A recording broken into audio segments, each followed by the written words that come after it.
Want to speak real English from your first lesson? Sign up for your free lifetime account at EnglishClass101.com.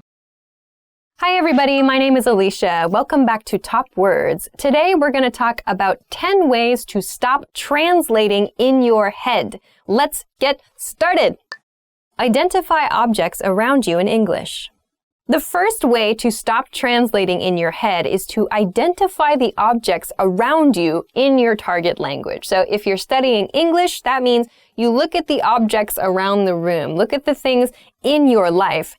Don't think of them in your native language first. Think of them in your target language first. So if I look around the room, I see a computer, I shouldn't think my native language word. I should think my target language word. So start with the items and the situations in your everyday life. If I say computer in English, maybe I should say computer in Japanese.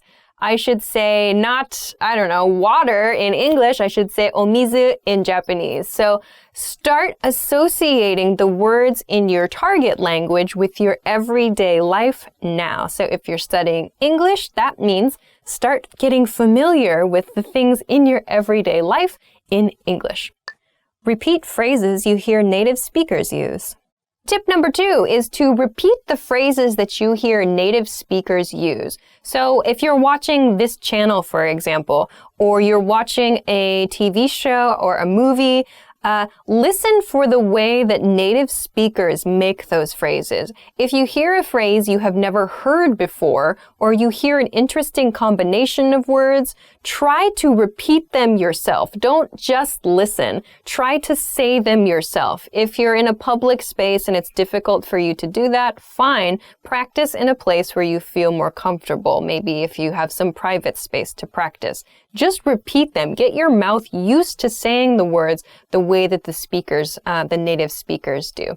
So if you never actually say words, if you're only taking in, if you're only listening and you're not actually producing the language, it's kind of hard to practice and to really hone your pronunciation, to improve your pronunciation. So when you listen to native speakers, try to repeat after them. So for example, if you're studying English, you can try to repeat after this video. You can repeat after the things I'm saying, because maybe I'm using an expression or I'm using a certain series of vocabulary words together the way a native speaker would. And it's maybe a good idea to try to practice the ways that native speakers put their words together. So try to repeat after native speakers, especially when you're looking at media.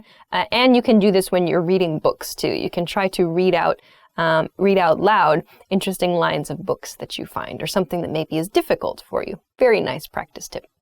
Make a situation where you can't escape into your native language. Make a situation where you can't escape into your native language essentially means immerse yourself. Of course, going to that country or going to a place where you can speak only that language is very difficult for some of you. Totally understand. But if in your life you can create a situation in your library, in your room, in your house, somewhere, for just an hour or, maybe a day. I don't know what your schedule is like. But if you can create a situation or create an environment where you have no choice but to use that language and you cannot escape, meaning you cannot go back to using your native language as a crutch. You can't use the native language at all.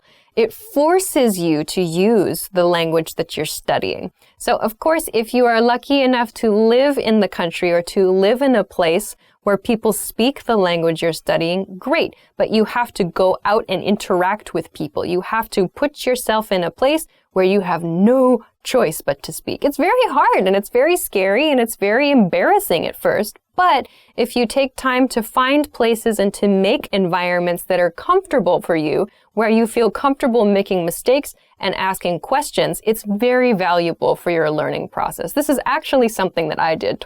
I totally did this. My Japanese wasn't very good for a long time, but then I started making friends who could not speak English. Actually, I just did this through finding hobbies. There was a hobby that I had. I joined a group. I joined actually a school where I could learn how to do that hobby. And everything was taught only in Japanese. and the people in my class only spoke Japanese, mostly. And then maybe we would go out for drinks and food late at night or on the weekends, and everybody spoke only Japanese. And if I couldn't communicate even simply in Japanese, I had no hope of keeping that friendship together. So it forced me to study. It forced me to think about the words they were using and to try to learn those words, those patterns, as well as how to produce them naturally myself. So I was learning the vocabulary words the people around me were using and learning how to apply them on my own. That was only possible because I had no escape in those situations. So try to do that, even if you can do it yourself in your house. It's super helpful, I think. Watch TV and movies in your target language without subtitles. Tip number 4 is to watch TV and movies in your target language without subtitles, So I think that watching with subtitles can be very beneficial. So if I'm watching something, or if you want to watch something with subtitles on, great. But I sometimes find that in my case, I think too much about reading the subtitles and I forget to listen. So maybe if you've seen a movie in your target language a few times with the subtitles on, try turning the subtitles off and think about the character's body language, the words they're using. You can always look that up later. Look up the words you don't know in a dictionary, but try to do it where you're focusing completely on the way that people are using their words. Try not to use the subtitles. So kind of play around with it a little bit. If there's a word that's difficult for you to hear, you can actually turn on the subtitles in the native language of the movie as well. That's something that I've done. If I wanted to study Japanese, it's very useful when the actual words spoken in Japanese appear on the screen. Sometimes it's easier for me to catch a word if I see it visually and I hear it at the same time. So another way to kind of explore how you can use TV and movies is to actually turn on the closed captions, like the words on the screen in the native language of the movie. So this is sort of 2 points in one. So 1, watch movies without subtitles, meaning subtitles in your native language. And hint 2 is to watch movies with closed captioning on, but the closed captioning is in your target language, not in your native language. So you can try those 2 things with TV and with movies. Don't bring a dictionary to your lesson. Tip number 5 is don't bring a dictionary to your lesson. Okay, so give me a second here. So I understand that dictionaries, especially electronic dictionaries, we have them on our phones now, are very, very convenient. Of course, it's important to use them and they're a great resource to have. However, one thing that really bothers me and that I think is detrimental, it's not helpful for students, is when students are in a lesson and they're practicing conversation and they reach a point in the conversation where they don't know the word they want to use. They know it in their native language and they don't know how to say it in their target language. They pull out their dictionary. They say to the person listening to them, their practice partner in their lesson where they have a limited period of time, just a moment. And then they look it up on their phone and it takes a few seconds, the flow of the conversation stops, and then they say a word. And it's like, whoa, no, you don't have that ability. You don't have the ability to do that in a conversation with a native speaker. Most people, if you go to a bank and try to open a bank account, are you really going to pull out your dictionary and sit there and try to communicate, just a moment, as you look up each word you don't know? No. Or if you do, that's not a real conversation. So instead, try using a different strategy. By that, I mean, if you find a word you don't know in conversation, explain the word to your conversation partner. Maybe they know the word. If you're speaking with a native speaker, this is a chance for them to teach you a word. I find that when people take the time to teach me a word, I remember the word much better than just looking it up on my dictionary. So try to resist. Maybe you can bring a dictionary to your lesson, but don't use it or try not to use it in your conversation practice. It destroys the flow of a conversation. So instead, practice the skill of describing the vocabulary word you want to use, and learn how to ask the meaning of a word, or learn how to ask for a vocabulary word from your partner. So you can use an expression like, what's the word that means blah, blah, blah. Or, it's this thing that does this and this and this. So this is an opportunity for you to describe characteristics of something or find a different way. You can use your body language. You can use whatever. You have a lot of tools, but try not to use a dictionary in a conversation because it's not realistic. Train responses to common questions. Number 6 is a quick one, I think. Hint number six I have is just to train responses to common questions. Train responses to common questions. So, for example, a very common question in English is, hey, how are you? You should know how to answer this question. Just have a default response. Hey, how are you? I'm good. If it takes you a long time to answer the question, hey, how are you? You need to practice. I think that's a pretty good indicator. So, for example, sometimes I ask students a question like that they haven't quite gotten the idea of how to respond just yet. They're not so quick at responding. I say, hey, how are you? And they say, yes. And then they think and they go, I'm good. And it's like, that's a very common question. So think about just a default response that you can spit out, that you can quickly say. If it's, how was your weekend? Or, hey, what's up? Or, what do you want to do for dinner tonight?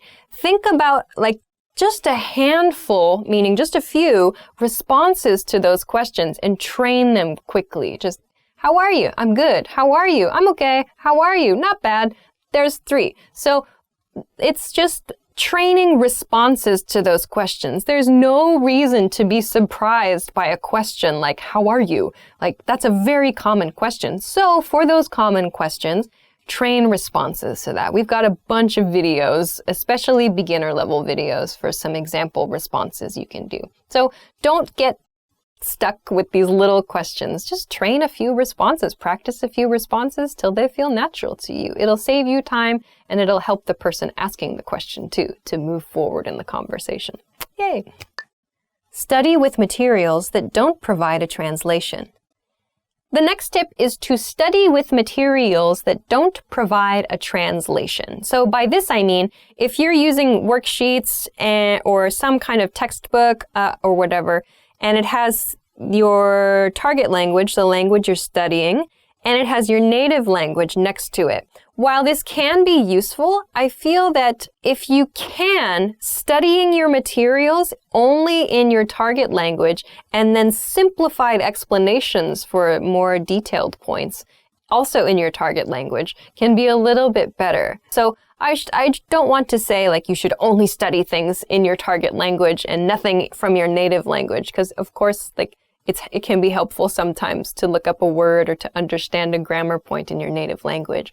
But where possible, if you can find something that provides simplified explanations in your target language, it can be really, really helpful because again, you're learning to think on a simpler, on a more basic level about the language you're studying in the language that you're studying. So this can be really, really good. So finding some materials to use where there's no translation. Maybe you can practice, of course, with books and with written materials, but also with video materials as well. So there are a variety of different ways that you can find materials in your target language, in video and TV. So some things to think about there are the level of vocabulary words people are using in the media content you're watching, who the media content is intended for, children, young adults, the speed at which the speaker is talking. So I have the ability to change the level of difficulty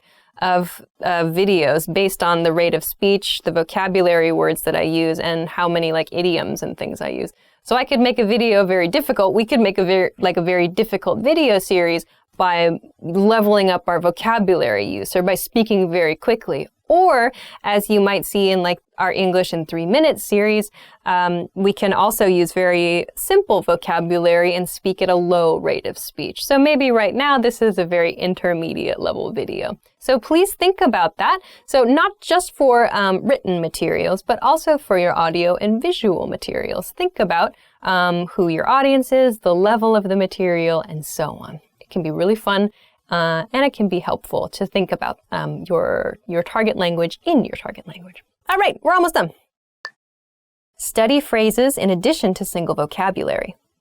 The next tip is study phrases in addition to single vocabulary words. So yes, of course, vocabulary is important, but I find it personally very, very useful to look at how a vocabulary word is used in a phrase, because sometimes using it in a phrase helps you understand the nuance of that vocabulary word really, really well. So if like a word like crazy, for example, in English, depending on the situation where the word crazy is used, it could mean something different. It could mean like a person who is mentally confused or mixed up. It could also mean something really good. It could mean something really bad. So if we look only at the word crazy, it's quite difficult to understand really the meaning of the word. But if you look at the way the word is used in a phrase, you can get a lot more information. So take a look at the way people use words in phrases, not just as single vocabulary words. You can learn a lot more that way, I think. Do your daily activities in English where possible. The next tip is to do your daily activities in your target language. So if you're studying English, that means try to do some daily activities in English if possible. So this can be very, very boring stuff, but just think about it when you're doing the activity. So like right now, I'm filming a video for EnglishClass101.com, or I'm going to work, I'm cooking breakfast, I'm doing the laundry. What do I have to do tomorrow? So try thinking about your everyday life in English if you're studying English. Try thinking about your everyday activities, the people that you meet. What are you doing? So this is a way to help you practice your verbs. So if you don't know, if you're doing something at work and you're like, oh my gosh, how do I explain what's the verb for, a picture? Like, I want to blah, blah, blah, a picture. What's the word? You can check a dictionary at that point and go, it's draw. I need to use the verb draw for draw a picture. So you can find these little gaps in your everyday life, these little gaps in your knowledge, if you think about your everyday activities in your target language. If you don't think about it in your target language, you might not realize you have vocabulary gaps or phrase gaps here and there. So this is a really good and kind of funny, actually, way to study. Use a learner's dictionary for new words. The last tip is to use a learner's dictionary for new words. So in English, there are learner's dictionaries available in English. So my personal favorite is Merriam-Webster. Merriam-Webster is a fantastic dictionary resource. They're so interesting and they have tons of historical information. I really do just sit and read things on the dictionary page lately. It's true. But of course, there's a definition, there's a meaning for words, there are example sentences for words, but Merriam-Webster also has what's called a learner's dictionary. If you find a word that you don't recognize, you can check it in a dictionary, in a learner's dictionary, and it gives you a simple explanation in simple English of that word. So instead of checking it in your native language, you can check it in your target language. So again, this helps you to understand the word that you're focused on, but you understand it from the language you're studying, not from your native language. So using a learner's dictionary can be really, really useful as well. All right, so those are 10 tips. Those are 10 tips to help you stop translating in your head. I know it's very difficult, but it takes time and it takes practice, and I hope that these are a few strategies that can help you as you study any language. Of course, this is an English language channel, an English language learning channel, but I think these tips are pretty good for learning just about any language, really. So I hope those are useful for you. If you have tried these strategies or if you have any other comments or other tips, please let us know in the comment section below this video. If you liked this video, please make sure to hit the thumbs up, share this video, and subscribe to our channel too. Check us out at EnglishClass101.com for more good stuff as well. Thanks very much for watching this episode of Top Words, and I will see you again soon. Bye! Hi everyone, I'm Bridget and welcome to today's lesson. Today's topic is 10 ways to say hello in English. Good morning. Good morning is the first thing you say to someone when you see them in the morning. Good morning, sir. Would you like a cup of coffee? Good morning. Could I please get some orange juice? Good morning. I'm still tired from the night before. Hello. Hello is the most common greeting you'll hear. That and hi. Hello is a polite, nice way to greet someone when you see them. Hello. Everyone says it. You cannot go wrong saying hello. Hello can be used at any time of the day, no matter whether it's morning or at night or at 4 a.m. When you see someone, you can say hello and it will still be appropriate. Long time no see. Long time no see. It's not necessarily grammatically correct, but it's a saying that we have. Hey, long time no see. What it means is that you haven't seen that person in a long time. So it literally means long time no see. Long time no see is something you say to someone when you haven't seen them in a while. Hey, John. Long time no see. How are the wife and kids? How have you been? Hey, how have you been? I haven't seen you in a long time. How have you been is asking someone how they're doing and how they've been for the past however long if you haven't seen them in a while. You might say, hey, long time no see. How have you been? How have you been? That's past tense. It implies that you haven't seen them in a while and you want to hear about how they are and how they've been for all of that time that you haven't seen them. Hey, long time no see. How have you been? How are you? How are you means how are you doing? How are you feeling? How is everything? It's a standard thing that you might say to anyone, even if you've seen them the day before. You might see them today and say, hey, how are you? How's it going? Hey, how's it going? How's it going is a more informal way to say, how are you? So, how are you and how's it going, they mean the same thing. It's asking how you are doing, how you are feeling. Is everything okay with you? What's up? What's up is another way of saying, hey, how's it going? But this one is even more informal. So you might say this to friends. Hey, what's up? And they'll say, nothing. Just living my life, day in and day out. Hey, what's up? Hey, what's up? Good afternoon. Good afternoon. How are you? Would you like some lunch? Good afternoon is a polite way to greet someone in the afternoon. So if you run into your boss, you might say, good afternoon. It's very nice. It's polite. Not a lot of people say it to their friends, but it's a polite way to greet someone. Good evening. Good evening is a nice way to greet someone in the evening time. You can only use this phrase in the evening because it's wishing someone a good evening. It's saying hello at a certain time of day. Good evening. Would you like some dinner? Good evening. Have you eaten yet? All of my examples involve food, it seems. It's nice to meet you. It's nice to meet you. This is something that's very common to say the first time that you meet someone. You might shake their hand and say, hi, it's nice to meet you. My name is Bridget. My name is... It's telling that person that you are happy to be meeting them. It's a pleasure to meet them. Hi, it's nice to meet you. That brings us to the end of this lesson, 10 ways to say hello. If you guys liked the video, please don't forget to give us a thumbs up and subscribe to our channel. If you have any questions or comments, leave them below. And don't forget to go to EnglishClass101.com for more English. Okay, everybody. Shift information has been posted for the month. It looks like we'll visit 25 cities in 30 days. Do we normally visit 25 different cities in 1 month? Yes, sometimes we visit even more. Where's our first stop? Charlotte. Hey, I have friends in Charlotte. It would be nice to see them. Good evening, in-room dining. This is Alex. How may I be of service? Hello, I would like to order some food. Of course, ma'am. Just to confirm, this is Mrs. Rawson in room 417? Yes, it is. Excellent. May I take your order?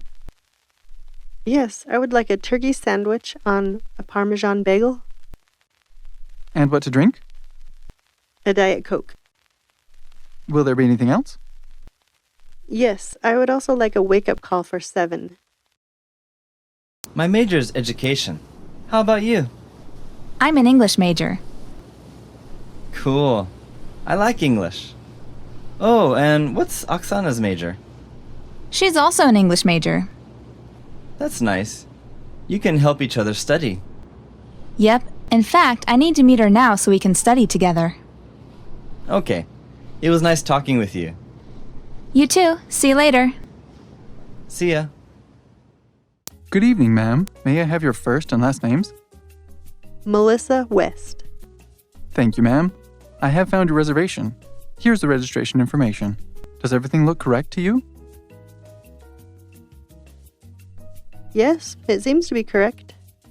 Excellent. Now, I will just need a photo ID for legal purposes. Will my passport do? That would be just fine, ma'am. Checkout is between noon and 2 o'clock. You may request an extension of up to 5 hours free of charge. What if I need more time? Then a late charge of 5% will be added to your bill. Hey Vicky, did you forget our study date at 10 this morning? I'm sorry, Naomi. At 10, I was talking with my professor and couldn't get away. I'm sorry. I should have called. That's okay. So, how did the meeting go with the professor? It went fine. He gave me an extension on my paper and I can still take the midterm. How was your study group yesterday? Well, we were studying together during lunch when I noticed an old friend of mine from high school in the same cafe. My concentration quickly switched from class to catching up with my friend, so I didn't get much done. You've taken that class before, right? Yeah, last semester. I was always asking questions in that class because it was so difficult. Well, I was hoping that you could lend me a hand with my paper. I can't think of anything else to write. Sure, no problem. That is, if you can help me study for our history test. Sounds like a deal. Want to speak real English from your first lesson? Sign up for your free lifetime account at EnglishClass101.com. Hi everyone, I'm Christine from EnglishClass101.com. In this video, we'll be talking about how to curse like an English native speaker. Piss, a slang term for urine. For example, don't piss your pants. You can say this when you're really scared or anxious. For example, if you're about to go on stage to make a speech or perform, someone can say, don't piss your pants. You can do it. Pissed off, to be really angry. When I'm angry, I can say, hey, I'm really pissed off at you right now. Why did you do that for? Loser, used to describe an uncool person. In high school, my friends and I would use this a lot, and we would say, hey loser, how's it going?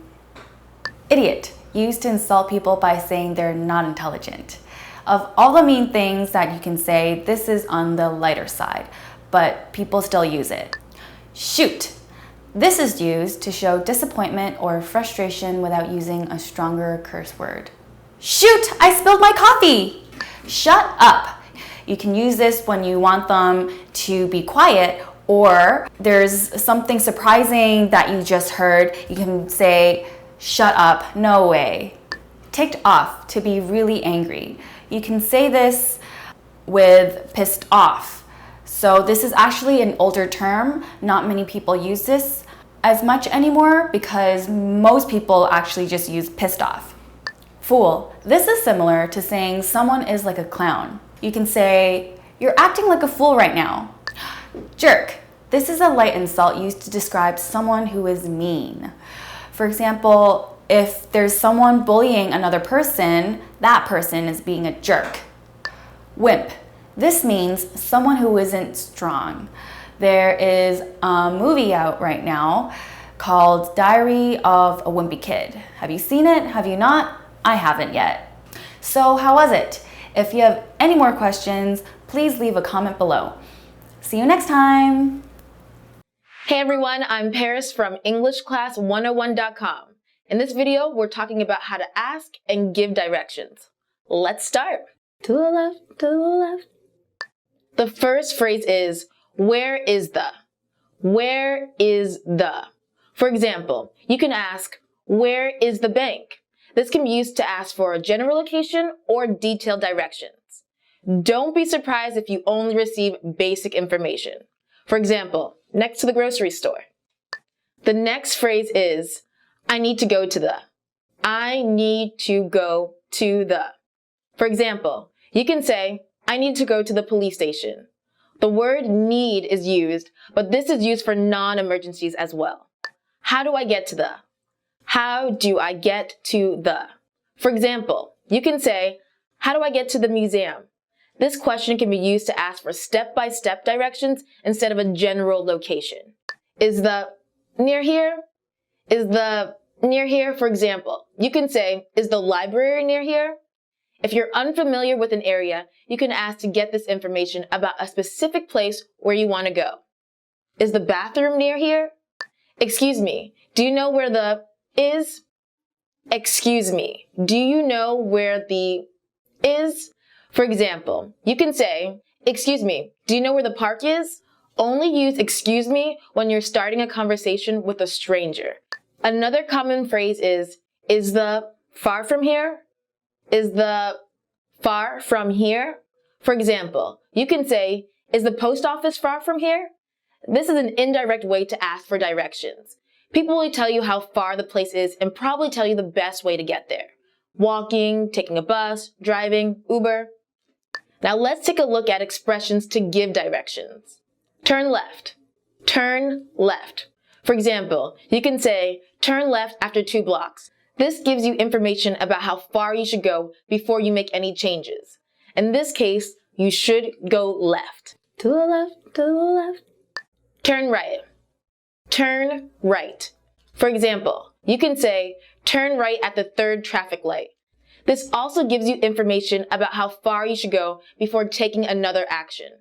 In this case, you should go right. Go straight.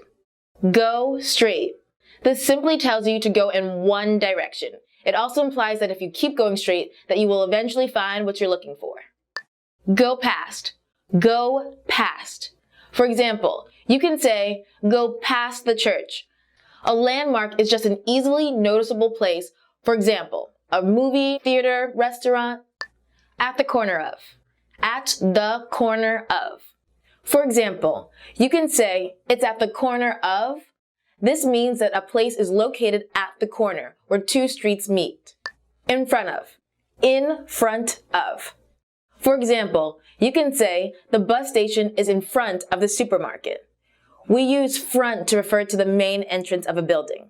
It can also mean visible from the front, and doesn't necessarily mean it's directly in front of something.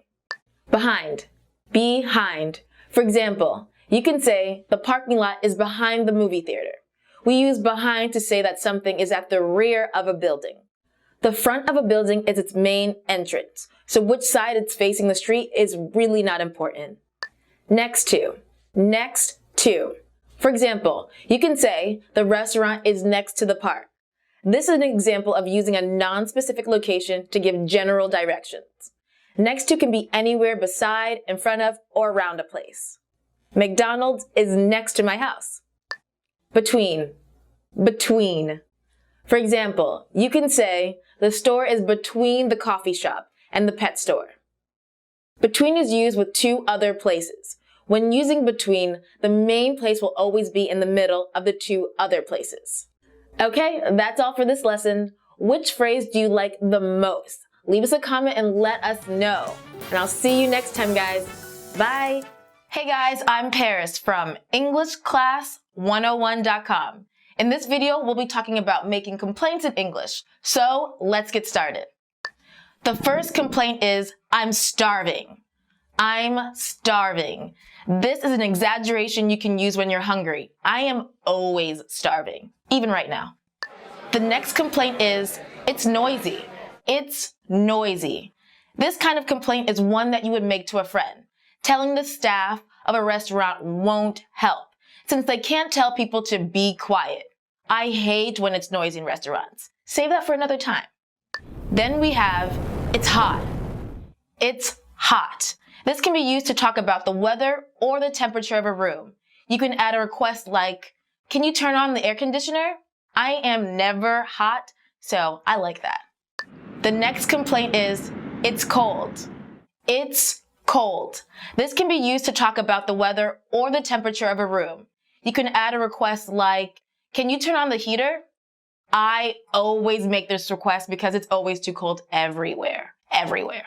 It's too expensive. It's too expensive. Even if you have enough money to buy something, it may be more money than you want to spend. It would probably be considered rude to say this to someone who works at a store. But I always think, okay, I'm in Gucci, it's way too expensive. Another common complaint is, I'm tired. I'm tired. Use this complaint to imply that you want to sit down, relax, go home, take a break. When I babysit my 5-year-old cousin, I leave thinking, I'm tired. The next complaint is, I gained weight. I gained weight. This is a self-criticism that implies that you want to lose weight. Many people say, I got so fat. I'm always broke. I'm always broke. Use this to complain about never having enough money. I am always broke because I always want more money. The next complaint is, my job is boring. My job is boring. This is a really common complaint used by people who don't think their jobs are very exciting. Usually it means that you want to find a different, more fun job. It's all right, teachers, your job isn't boring. That person stinks. That person stinks. You can use stinks to talk about a literal physical smell or a general insult meaning that you don't like how someone smells. I hate when people smell on the bus. Not good. Not okay. The next complaint is, there's too much traffic. There's too much traffic. This is a common complaint among people who commute to work by car. Certain roads are especially bad during rush hour, which is the time in the morning or night most people are going home or to work. If I left at, it was 7 p.m., I would be here in 10 minutes. But because it's daytime in LA, it took me 30 minutes to get here, and I drive really, really fast. And it still took me 30 minutes. The next complaint is, the Wi-Fi here is too slow. The Wi-Fi here is too slow. This is just a general complaint you may have about the internet speed. If you're at a cafe or somewhere with Wi-Fi, you can request that they reset the Wi-Fi to improve the speed. If you're having a party and you're having friends over and your Wi-Fi is too slow, you might as well end that party now. No Wi-Fi, no party. My boss is annoying. My boss is annoying. Annoying can be used to mean that someone does things that you don't like or they ask you to do things that you don't like. Either way, an annoying boss is a bad experience. I am very familiar with this. Hey Paris, grab me coffee. Hey Paris, check my emails. My boss is annoying. But don't tell him I said that. The pay is too low. The pay is too low. You can use this to complain about how much you make or to reject a job offer because it doesn't pay enough. I'm a surgeon. The pay is too low. I don't like it. I don't like it. This is a very general complaint that can be used for almost anything. What don't I like? Posting 1,000 selfies on Instagram. I don't like it.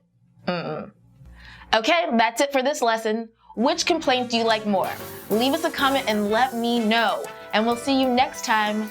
Bye-bye. You just got a text message from your hotel's pickup service. What does the first number refer to?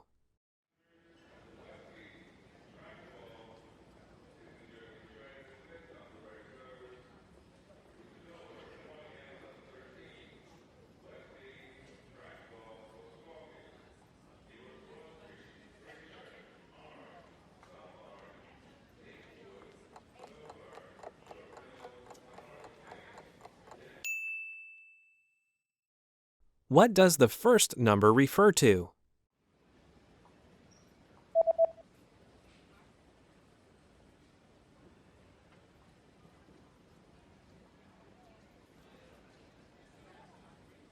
The number in the text message refers to the customer code.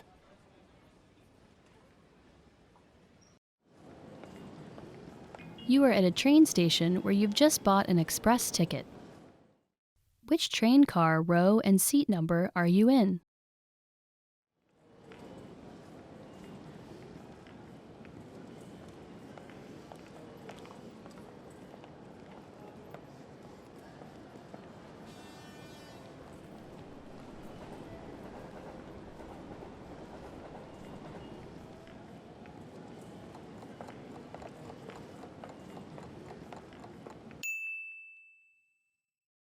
Which train car, row, and seat number are you in?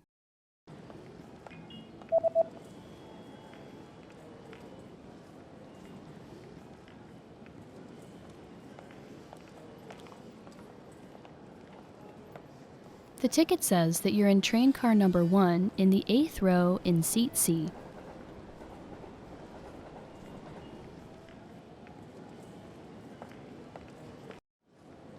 You are at a train station where you're attempting to buy an express ticket from a ticket machine. Which option should you choose to buy an express ticket?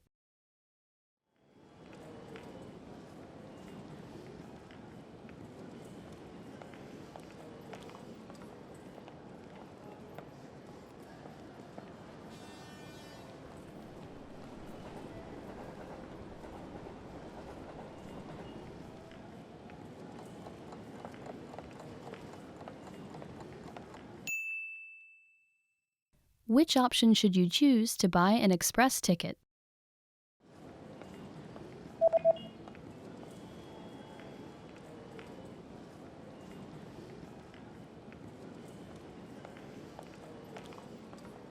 The option on the bottom left is for an express ticket.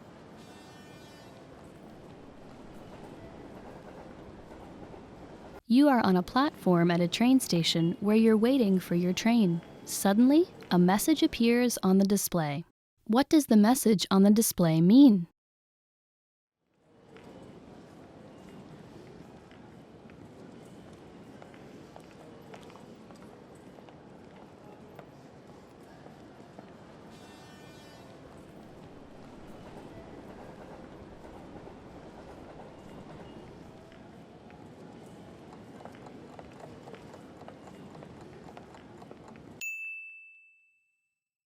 What does the message on the display mean?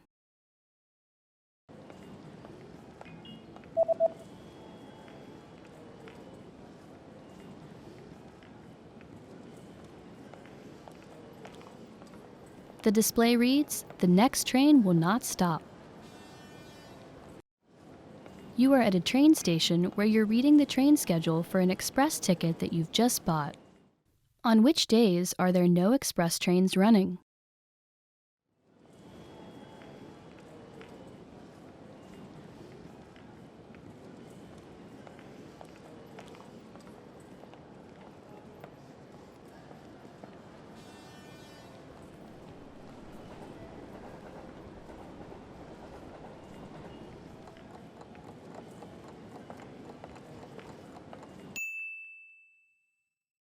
On which days are there no express trains running?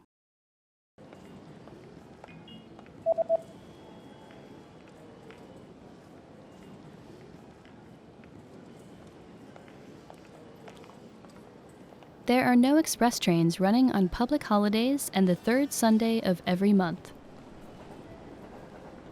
Want to speak real English from your first lesson? Sign up for your free lifetime account at EnglishClass101.com. You are on a platform at a train station where you're waiting for your train. Suddenly, a message appears on the display. What does the message on the display mean?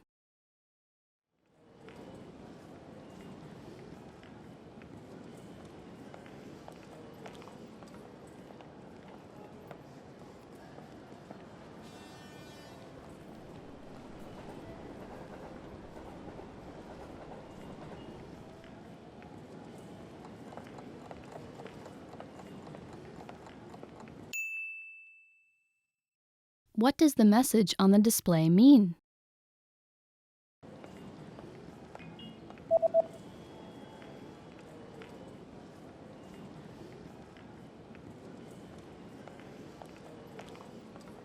The display reads, "The next train will not stop." You are at a train station where you're looking for the best exit to catch a taxi. Which exit should you take to get to the taxi stop?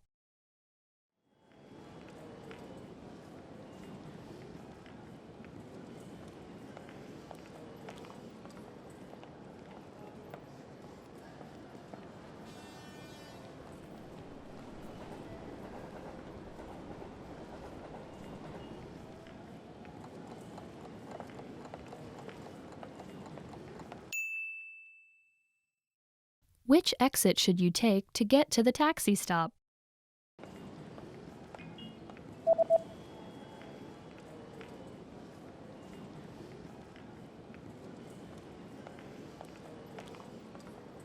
You should take the east exit in order to get to the taxi stop. Hi everybody, my name is Alicia, and today I am joined again in the studio by Michael. Hello. And today we're going to be talking about things that were cool in the 90s. So things that were interesting or things that maybe we were interested in the 90s. I'm guessing that we're going to have some very different opinions based on our experiences of the 90s. So let's get right into it. Michael, your first item, please. Okay. Boy bands. So I remember boy bands were very, very popular when I was a kid in the 90s. I had 3 older brothers who would punch me and tell me, boy bands are for girls, don't like boy bands. So that was my experience with them. And they became kind of uncool, I feel like, after the 90s. And then they never were uncool in like Korea and like a lot of Asian countries. They still had like a strong boy band kind of scene or whatever. Man bands now. Is that really what they're called? No, I don't know. I just mean, I feel like there are boy bands. That are now becoming boys to men. Maybe that's the... So, I mean, now it came back. Like, what's the British one? Now it's kind of cool again. Oh, One Direction. One Direction, yeah. So I think it's come back. It's full circle. Didn't they just break up? I'm going to go with something that I loved in the 90s. This is probably way too specific. Probably. But it's this show called Doug that was on Nickelodeon. And there weren't a whole lot of episodes of Doug. It was, I don't know, like 20 or 30, I feel like. Not even that many. Did you ever see this show? Yeah. That's very nostalgic for me. 20, 30 episodes? I feel like I'd seen them all, so I know that I saw them all because it would come on one day after school and I'd be like, oh, I've seen this episode. But the whole idea with Doug is Doug was like this plain kid. And he had an older sister, he went to school, he had a dog, he had a best friend, and he would just encounter these everyday life scenarios that would be kind of troubling or he wouldn't know how to deal with them. But like he was kind of a role model, I feel like. He was kind of being like a good kid. Or sometimes he would get into trouble, but then, eventually he would solve the problem or he'd find a way out of it. So, but I really loved that show. I really loved Nickelodeon in general during the 90s. And yeah, did you watch that channel? Yeah, of course. I loved Nickelodeon. I think I was more like Fox, stuff like that. But I guess I'll segue into another one of mine. You're talking about wholesome. So something that's my childhood. I was raised on TV was sitcoms. Yeah. So I think this has kind of died down again, like the boy bands, where people think it's cheesy. Now it's all reality TV shows, that kind of stuff. But that is my childhood right there. Is Full House and these kinds of shows, step by step, where there's a moral at the end of the story. And so there's always kind of like the protagonist is always like maybe he's unsure, but by the end they know the right thing to do, and they play like the violin, kind of sad, not quite sad, but like heartwarming music, and then they're like, well, and then they give a speech. And as a kid, you know, you don't really like think about it, but that gets into your, like man, deep, because of Full House, if you lie, I've learned this, it's deep in my subconscious. If you lie, and then you keep lying, it snowballs, and it gets worse and worse and worse. So it's best to just right away tell the truth. That was a really common theme in most sitcoms, I think. That like they're just trying to teach kids, don't lie, it's bad. Yeah, you're right. Sitcoms are huge. And by the way, sitcoms is a portmanteau meaning two words put together, of situation and comedy. So situation and comedy equals sitcom in this case. Okay, nice. I'm gonna go to my next one. Let's see. I think probably every little girl in the 90s in America anyway knew what this was. I don't know if you knew. It's this brand called Lisa Frank. Lisa Frank. Are you aware of Lisa Frank? Are you aware of Lisa Frank? No? Okay. She knows. She knows who Lisa Frank is. So Lisa Frank is just bright. It was always like brightly colored school supplies. Like pinks and purples and blues, and it would always have unicorns and dolphins and mystical creatures. It was just bright, and everybody, all the girls loved it. I loved it. I had Lisa Frank, just whatever I could get my hands on. It'd be pencils or erasers or just pinks and rainbows and hearts and stuff like that. So I think every girl who grew up in the 90s knows what Lisa Frank is. Okay. So talking about style and whatnot, grunge. Grunge is something that it hits close to home for me, and I think that came out of the 90s.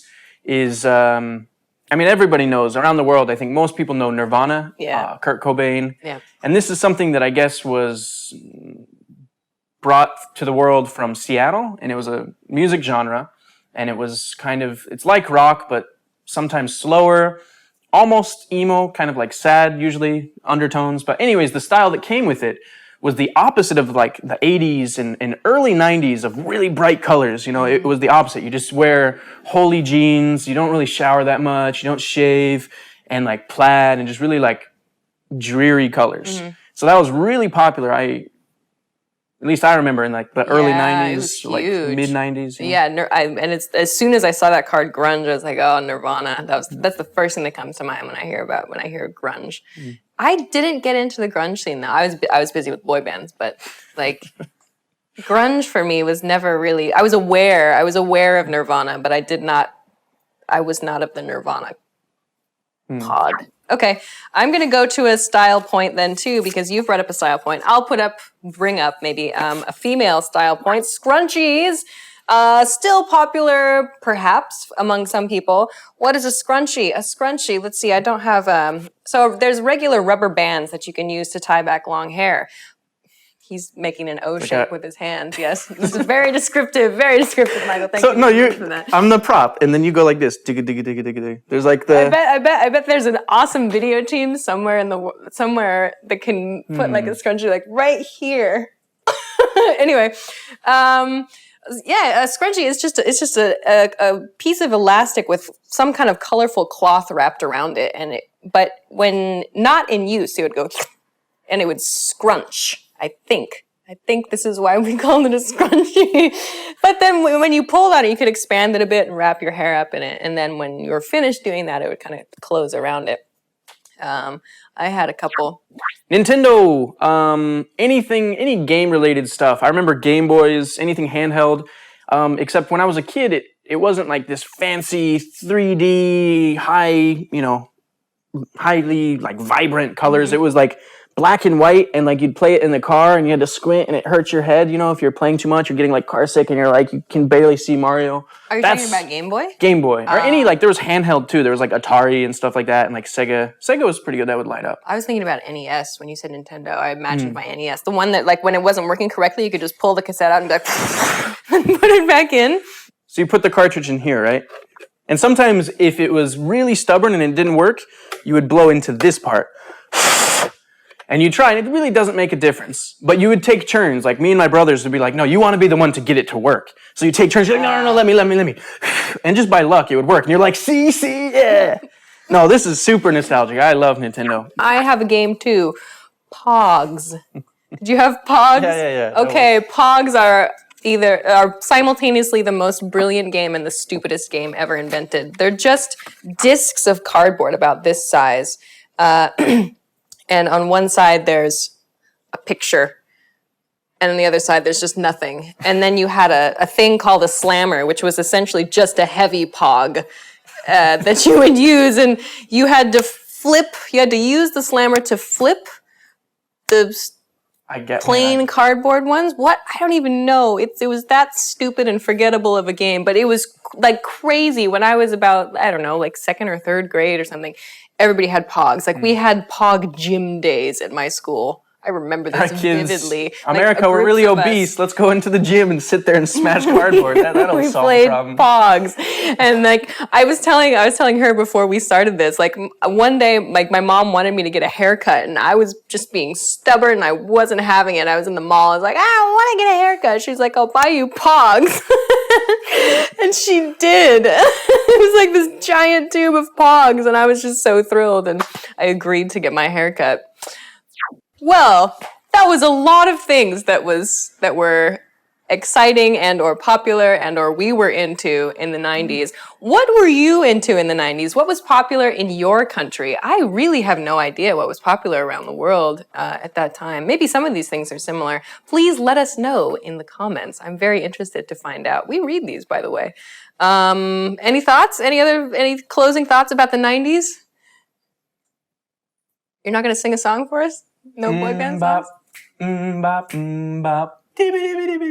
Oh, that's copyright. We can't do that. Just like blur that all out. No, that was very accurate, so I'm sure we can use that. And by very accurate, I mean totally wrong. Clearly, we're very good at talking about the 90s. Okay, but we hope that you are too. We hope that you learned something exciting about the 90s. That's all for us today. Thanks very much for watching, and we will see you again soon. Bye! Hi, everybody. My name is Alicia, and I'm joined again in the studio by Michael. Hello. And today we're going to be talking about English conversation strategies. So let's get right into it. Let's start with Michael. What is your first strategy for keeping an English conversation going? This is very important. Don't say, I'm fine, thank you, and you. You hear this all the time from second language English learners or non-native speakers. You learn this, it's one of the first things you learn in an English class. It's easy, it's good, it's basic, it's foundation. Okay, that's fine. But as soon as you can, switch it up. Because to me, when I meet a foreigner and they come up and if they say, hey, how are you? Say, oh, I'm fine, I'm good, whatever. How about you? And they say, I'm fine, thank you, and you. And it's almost robotic because I've said it so many times. And when I hear that, I think, their English isn't that good. And inside, I'm just gonna be really polite and say, hello, and talk slowly and try to get out of there as quick as I can. So really impress the foreigner. In my opinion, I think the best way to do it is say something, use a big word or just like a slang word, something like that. When I hear that, I go, wow, man, I want to know what this person thinks. I want to get their point of view and I'm really excited. And then I've had great conversations because of that. That's a really, really good one. And actually, I think on this YouTube channel, actually, from a couple years ago, there's a video all about better answers to the question, how are you, than I'm fine, thank you, and you. Or if someone says, hey, how are you? I go, I'm good, you? Or fine, you? Never, I'm fine, thank you, and you. Never. But try to actually use, a phrase that a native speaker would use. And then that's a clue to the native speaker that, oh, maybe this person is ready for a conversation beyond, basic English. So that's a really good point. I like that. I didn't think of things not to do. I only thought of things to do. So, okay, cool. Let's see. Let's go to my first one. So, this strategy in general is just ask the other person a question.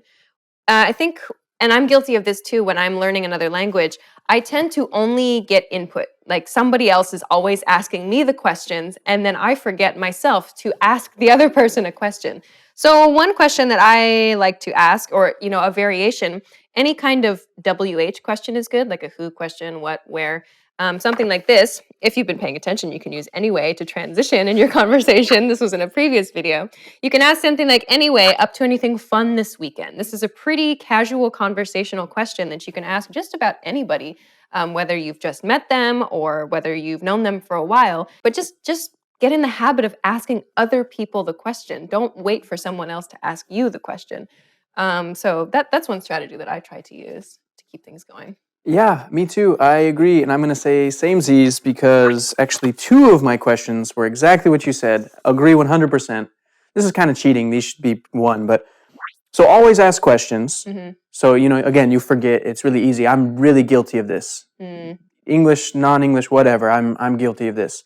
And the other thing is ask deep, open-ended questions. So if you ask a yes or no question, so again, like Alicia was saying, it just dead ends. You can't just say, do you like cheese? Yes or no, right? So you want to say, what do you think about cheese? What is your favorite kind? And kind of open it up to something else and let it just kind of snowball. Right. Right. Yeah, I think that's really a key. Like I have another variation on it, which I guess I'll just continue on to because it kind of relates to what you're talking about. Like he's saying, always ask questions, always ask deep, open-ended questions. So like you just said, don't ask a yes or no question because yes or no ends with the yes or the no. So one of the things that I'll do is use a pattern similar to this, like, hey, did you see or hey, did you hear about blah, blah, blah. So you can use this little blah, blah, blah as your, you can ask about the news. You can ask about something funny you saw on the internet. You can ask about, something that you heard from another friend of yours, whatever. It's just a way to check in with the other person and say, oh, did you also experience this thing that I experienced? Let's talk about that. So that might be another question that you can use with people. I like that one. I really like that one because you got to stay within people's comfort zone. So maybe you ask and maybe they don't want to, right? So a good thing is, did you hear about it? That's up to them. Maybe they don't want to talk about it. They can say, oh yeah, I heard about that. And you can kind of feel the atmosphere and realize, maybe I shouldn't talk about this, change the subject. Or they get passionate and they start talking about it. And there you go. And just let it go. Yeah, absolutely. One thing, again, I'm guilty of is you do got to keep returning it. Right. Don't just say, oh yeah, and what I think about da da da da da. Bring it back, ask them, what about you? That's a common thing I forget about. Yeah. Okay. Good. I have one more. This one, use when you see fit. I'll just introduce it. Compliment the other person or compliment the other persons. This can be a nice strategy just to show that you're enjoying the other person's company. It can be as simple as, oh, I like your shirt today, or oh, that's a nice dress you're wearing today, or oh, did you get a new haircut that looks good on you? Something like that. So this is a nice way to make the other person maybe want to spend more time with you, I think. Yeah, I agree 100%. 2 things. One, I think it's a good conversation starter sometimes. If you got to be careful. With a stranger, it can be creepy. It can be a little uncomfortable what you're complimenting, right? But if it's something like if they have a t-shirt and it's a band that you both like, that's a great conversation starter. And you feel, wow, we're connected, Number 2, the second thing I was thinking about is that keep it honest. I love a sincere compliment. It really means a lot more. And it really does butter them up, kind of get them open to having more conversations, deeper, that kind of thing. But one of the things people do, which I don't like, is let's say they say, hey, nice shirt. And then the person out of habit will say, oh, you too, I like your shirt too. Just my opinion, I don't think this feels really natural, doesn't really feel sincere. So I would save it, make a mental note and go, I need to return the favor. I need to give them a compliment. But wait until you notice something you really do like and say, hey, actually, I love blah, blah, blah. Yeah, I think that's a great point. Like when you can sense whether someone is being sincere or not. What is your next strategy for continuing an English conversation? Well, don't be afraid to open up. I like this one. I think this is good. A lot of people will be kind of shy. They won't open up too much. Again, within your comfort zone. But I like this one because people will return the favor. Because if you're just having small talk and you say, the weather's nice today, blah, blah, blah, you can only go so far. So don't be afraid to say something personal. Again, trust your judgment. Don't be a creeper. We don't want to hear certain things about your life. So don't be a creep.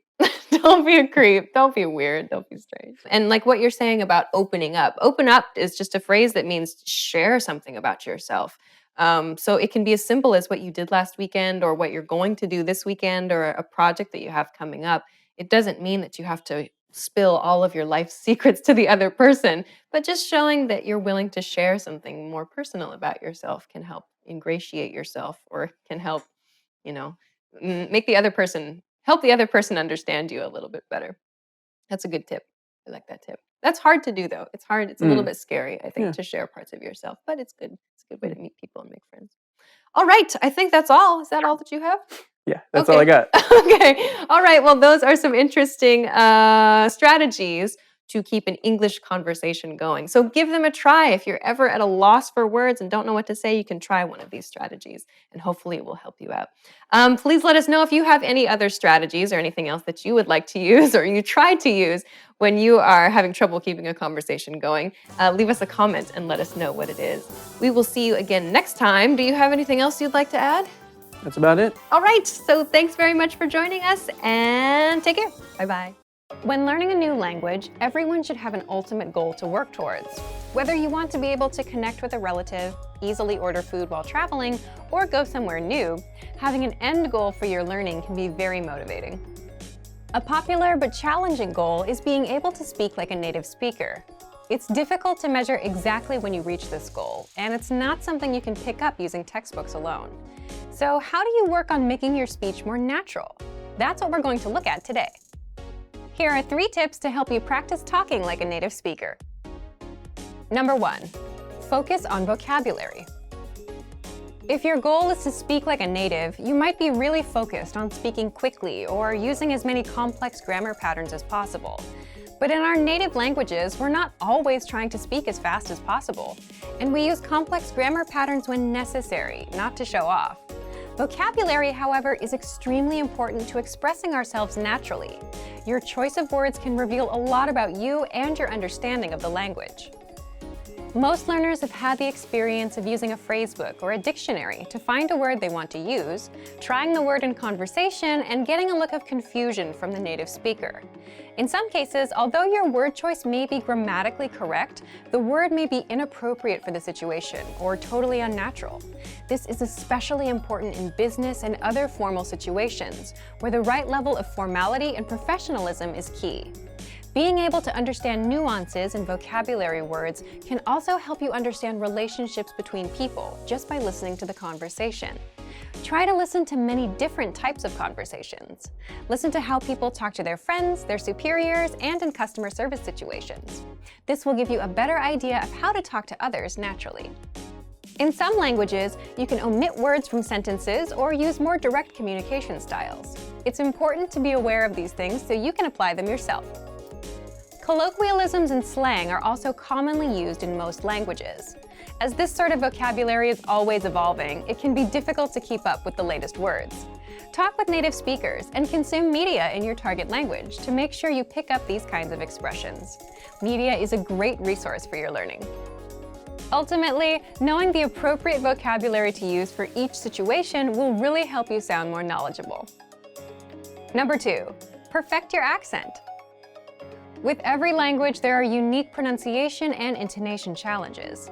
Some languages are tonal languages, and a change in pitch can completely change the meaning of a word.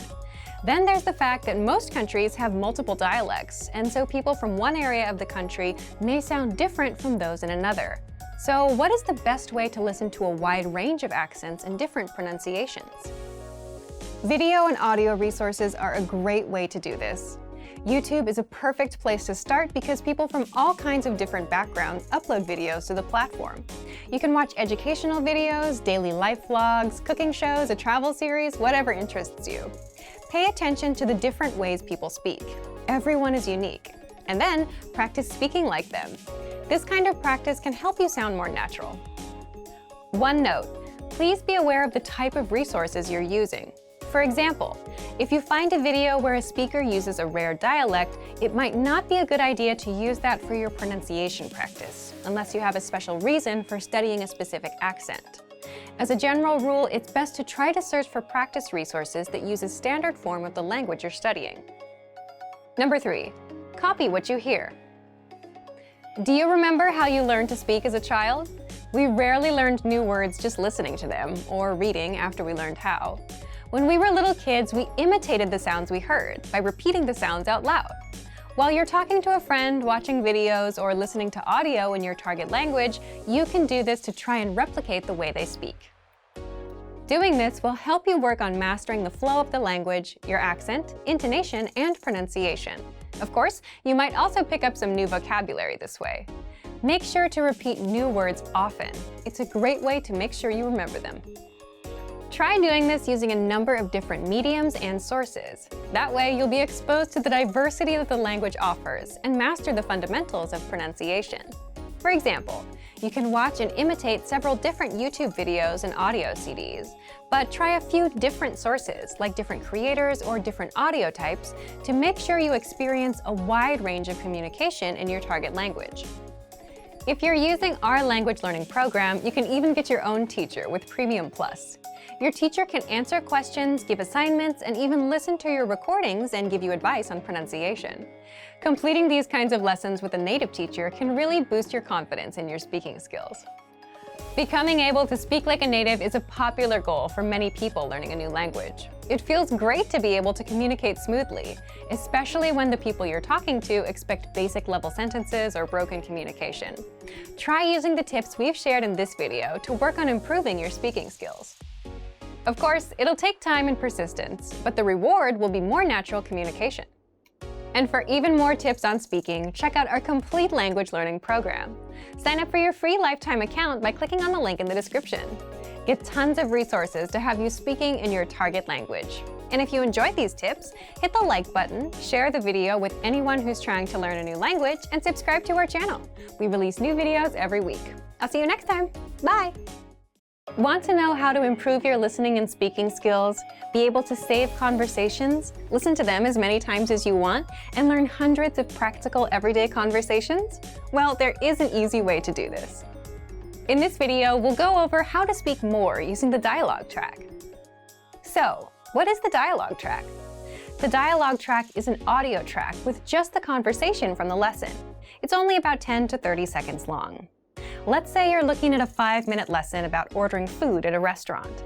First, you hear a conversation. Then our teachers explain every grammar rule and translate every word, so you know what it all means. That's where the dialogue track comes in. It gives you just the conversation. Here's what makes the dialogue track so powerful.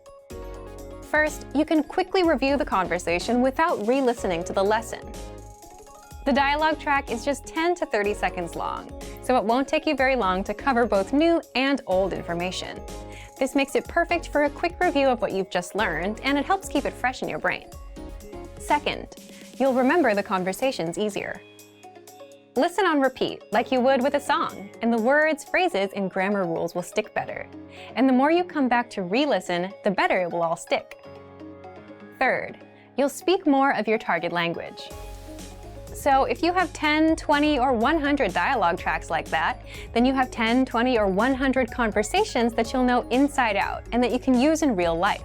For example, conversations like catching up with friends, ordering at a restaurant, talking about your family, introducing yourself, and much, much more. Fourth, you improve your listening skills and can immerse yourself in the language. So imagine you've finished 20 lessons and you've downloaded 20 dialogue tracks to your phone. That's 20 conversations.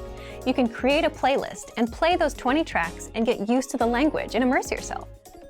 To recap what we just learned, here's what you do to make the most of the dialogue tracks. First, after you finish a lesson, download the dialogue track. Save it to your computer or phone so you can listen to it on repeat whenever possible. Just replace 3 to 15 minutes of music listening for some language review.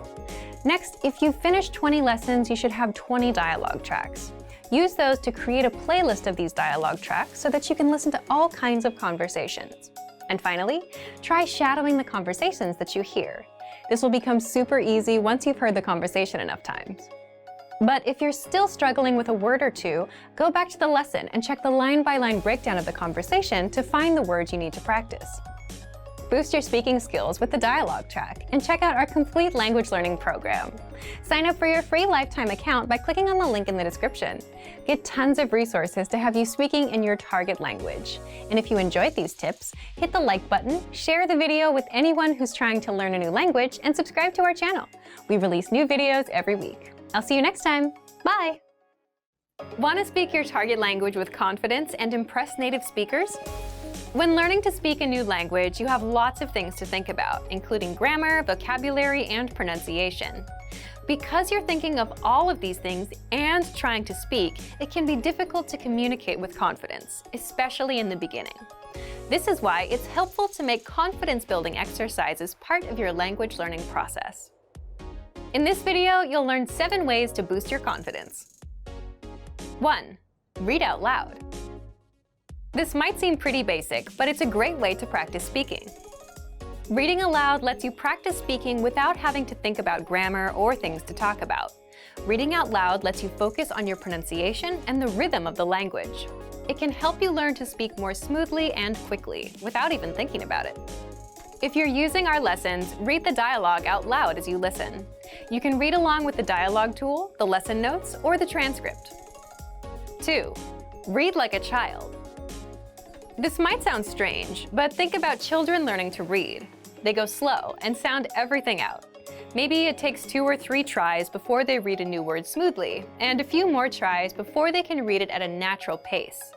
This example applies to language learning too. If you find a complex sentence in something you're reading, read it slowly at first, then speed up. With practice, you'll be able to say it easily. It might feel a bit silly to speak very slowly, but this kind of practice can help you identify tough sounds you might miss or say incorrectly when reading quickly. 3. Use the dialogue breakdown tool. If you're using our site, this is a great tool to take advantage of. It breaks down lesson conversations into individual lines. You can listen to the audio for each line, learn what each line means, and can reread and review as much as you want. 4. Use the voice recorder to record and compare yourself with native speakers. Just click on the microphone icon next to each line in the dialogue section. You can use this tool to perfect your pronunciation if you like, but this is also something you can use to work on speaking with confidence at native level speed. You'll find this tool in the dialogue section of all of our lessons. 5. Repeat and review old lesson conversations. Reviewing what you've studied in the past is the best way to make sure you maintain what you've learned. Go back to older lessons, download the lesson dialogue tracks, and re-listen to the conversations again and again. Or you can reread the dialogue lines from previous lessons until you've mastered them all. 6. Shadow conversations. Repeat what you hear out loud. This tactic is important, but it can be tricky when you're doing a brand new lesson. If you're reviewing dialogues from lessons you've done though, it's super easy to do. Just listen to the dialogue and repeat what you hear. Shadowing means mimicking the speaker as soon as they speak, following their intonation and rhythms as closely as possible. 7. Send recordings to your Premium Plus teacher. If you want to speak with confidence, there's no better confidence boost than feedback from a native speaker, and you get just that with a Premium Plus teacher. You can record yourself reciting a lesson dialogue or any dialogue of your own, and your teacher will give you specific tips on how to improve. From the tips your teacher gives you, choose at least one and practice, practice, practice.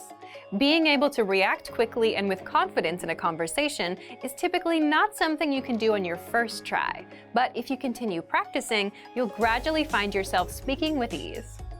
And for even more ways to build your speaking confidence, check out our complete language learning program. Sign up for your free lifetime account by clicking on the link in the description. Get tons of resources to have you speaking in your target language. And if you enjoyed these tips, hit the like button, share the video with anyone who's trying to learn a new language, and subscribe to our channel. We release new videos every week. I'll see you next time. Bye! When you start out learning a foreign language, everything is exciting. You pick up new words and basic phrases fairly quickly.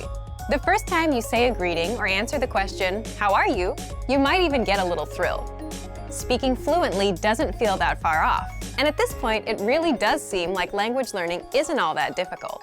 But after a week or two, things begin to change. After a few weeks of study, you start to hit walls as you're faced with strange grammar, vocabulary, and pronunciation. Everything about learning a new language seemed promising and hopeful before, but now you start to realize how difficult it's going to be. Speaking the language now feels like a long, far-off goal that you may or may not achieve one day. But don't let the innocence of being an absolute beginner or the disillusionment of being an experienced learner discourage you from learning. Speaking a new language may not be as far off as you thought. In this video, we'll look at 3 tips to help you practice your speaking skills, no matter what level you're at. Number 1, practice with native speakers. Practicing with native speakers is by far one of the most effective things you can do to improve your speaking abilities. Think of speaking a foreign language as riding a bike. After a certain point, you can't read or theorize about how to do it. You have to actually do it.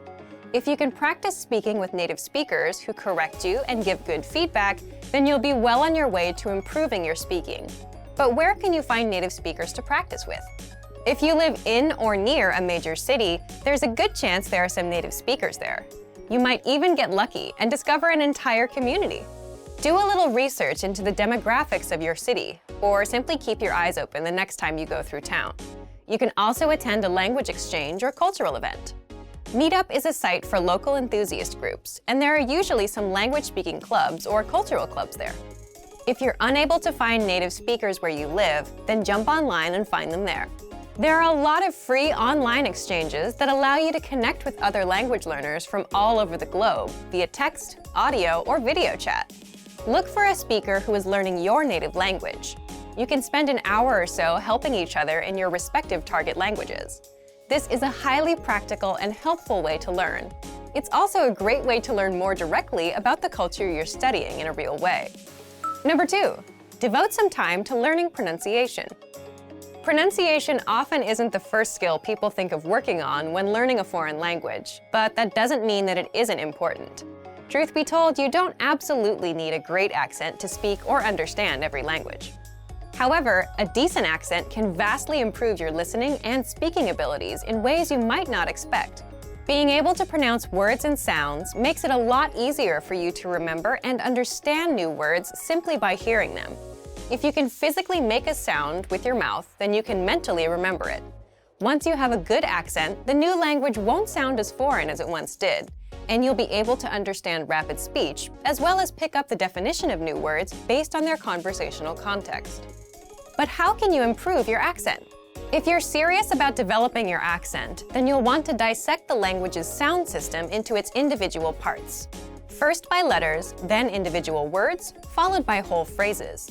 Start doing some mild research on the phonetics of your target language. You don't have to get too technical here.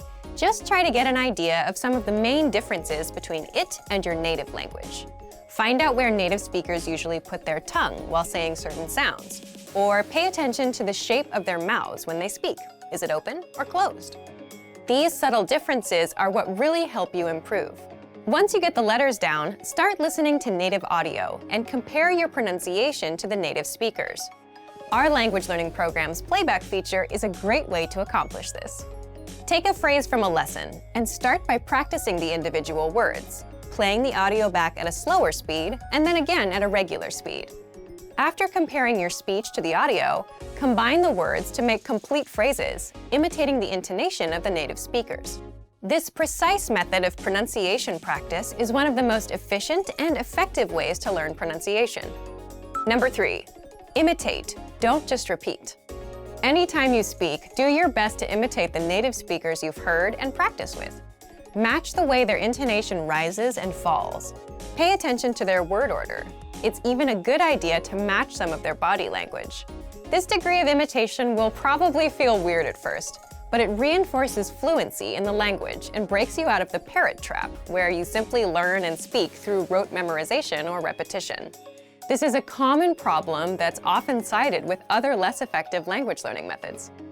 Speaking a language is like playing music or dancing. You don't want to just know it. You want to live in the moment and feel it as you use it. You don't sit and think of what you're going to say in your native language before you say it. Why would you expect to do the same in a new one? Don't let ruffled expectations make you think that speaking a new language is impossible. Yes, it's difficult, but it probably isn't as difficult as you think it is. With a little determination and some faithful practice, you might be surprised how quick and how far you can progress. Use these tips to better practice the language and see real results in your speaking abilities. And for even more ways to practice your speaking, check out our complete language learning program. Sign up for your free lifetime account by clicking on the link in the description. Get tons of resources to have you speaking in your target language. And if you enjoyed these tips, hit the like button, share the video with anyone who's trying to learn a new language, and subscribe to our channel.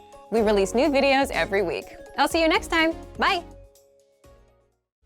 Want to speed up your language learning? Take your very first lesson with us. You'll start speaking in minutes and master real conversations. sign up for your free lifetime account. Just click the link in the description.